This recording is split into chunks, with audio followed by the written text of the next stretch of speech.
Hey everyone, welcome back to the channel.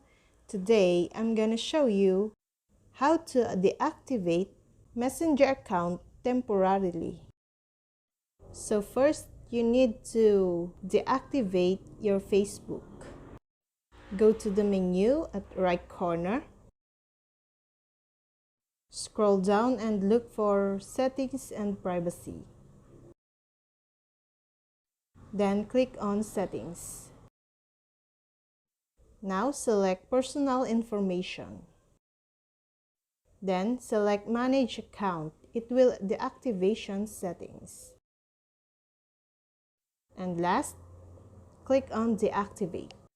Before this, type your password on your Facebook and select Continue. It is automatically deactivate your Messenger.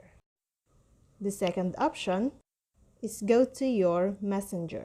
Now, click the three lines at the left corner and select the settings icon at the right corner. Then select Active Status.